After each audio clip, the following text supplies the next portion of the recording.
Obama has invoked Senator Kennedy's passion for reform as he made his appeal to congressional leaders last night on both sides of the aisle.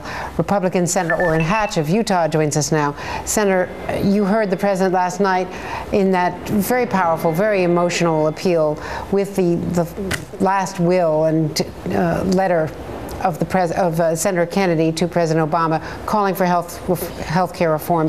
Does that move those of you who work so closely with Ted Kennedy to try once again to reach a bipartisan solution here? Well, I'd like nothing better than to reach a bipartisan solution, but the president was long on rhetoric and not a lot on the facts of the so-called plan that he's talking about. And I have to say, you know, when he promises that you can keep your own insurance that you want, your own plan that you want, that it's he's not going to raise taxes, that it's not going to be any, you know, that you'll be able to, you know, continue just the way you are. Well, you know, anytime Washington makes those promises, you know darn well they're never kept. So he's a long way from being able to put together a bipartisan plan with what was mentioned last night. I thought the speech was great as usual. He's a wonderful speaker, but it was also quite partisan. Well, he did talk about some of the things that you and John McCain had proposed. He included one provision from Senator McCain. Was that enough of an effort to reach out to Republicans? Well, he made the point that about 80% of what they're talking about we probably could agree on.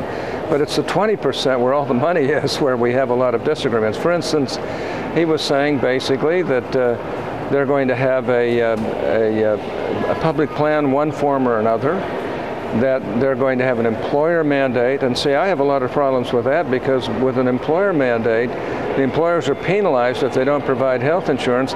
Guess who's going to get hurt the worst? It's going to be the low-income employees that are either going to be cut back in their salaries, lose their jobs, or the company's going to go overseas. And then he says they're going to have an individual mandate. He said there'll be no tax increases.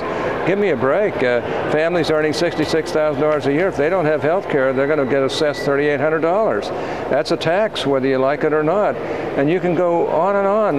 You know, he's not going to move, you know, they're going to move people into Medicaid. One of the big goals of the Democrats, at least in all the bills that I've seen so far, is to move as many people into Medicaid as they possibly can, and thus go towards a single-payer system that way. And look, Medicare, you know, they're not going to do anything that hurt Medicare. My gosh, they're going to take $130 billion out of Medicare Advantage, which most seniors really like, especially in the rural areas. And there's only one reason they're doing that, in my opinion. That's because they consider it a Republican part of the original Medicare Modernization Act. Well, these are taxes. These are more burdensome rules. The expenses are going to be high. They've said, you know, he said last night that it's going to be less than $1 trillion. Well, they don't even count the first 3 years up to 4 years up to 2013. So it's really not a 10-year score. When you come to $880 billion or $1 trillion, it's really $1.5 to $2.5 trillion, no matter which way you look at it, if you use a full 10-year score without deleting the first 3 or 4 years. So these are all problems that have to be worked out. And I'm willing to work them out with them, but you know, when you look at it, they came up with a very partisan bill in the Senate Health Committee, very partisan bill in the House Tri-Committee bill, and now Senator Baucus has not been given the flexibility to really do much more than what they wanted to begin with. Well, Senator, the president today tried to rebut some of those very criticisms, the Republican criticism that it is takeover. This is what the president had to say today. Let me just repeat, because this is the source of the rumor that we're plotting some government takeover of healthcare. It would just be one option among many. No one would be forced to choose it. And everybody believes that the vast majority of people will still be getting their insurance through private insurance. Add it all up, and the plan I'm proposing will cost around $900 billion over 10 years, $90 billion a year. Now, I know you disagree with the scoring. You say that that is not accurate, that they're not counting the first couple of years.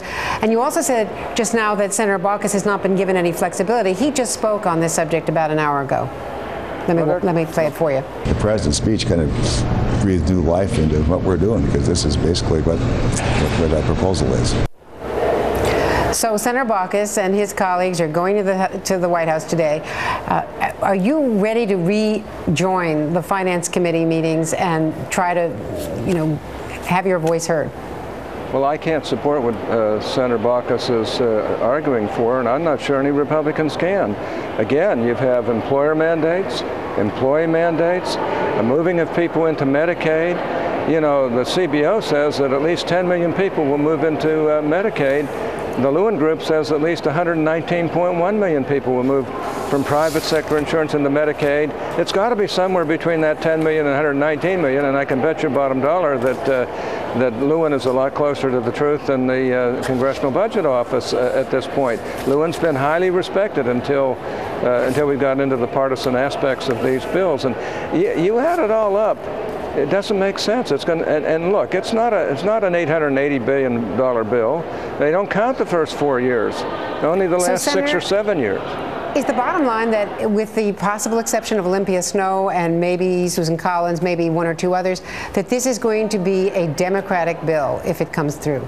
There's no question about that, and I really sincerely doubt if Olympia or Susan will go with them, and I really sincerely doubt that Chuck Grassley and Senator Enzi will go with them. Of course, it's their choice. You know, the one thing the president did say is, I think, an exchange where people can get insurance cross state lines anywhere in the country at the lowest possible prices that they can. I think that's a good idea, but that's an idea that Republicans came up with long ago. And I think some conservative Democrats came up with that as well. It's a good idea. When he talked about medical liability reform, he's talking about, you know, small projects. We don't need small projects. We know what's wrong. We know that doctors overprescribe. They overutilize medical devices. They do a lot of things to keep that history that they write to protect themselves, so that they've done everything possible they can to rule out any and all things. And most of those are not necessary. And consequently, we're spending hundreds of billions of dollars extra just because doctors are so afraid of medical liability. And that doesn't even count how much it costs doctors to pay for their medical liability policies.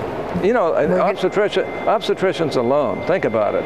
Well, we're going to have to leave it there. Okay. We are out of time, but we will, to be continued, Senator Hatch. Okay. We'll talk about this a lot more before it's all over. Thank you so much for joining us today. That does it for me this hour.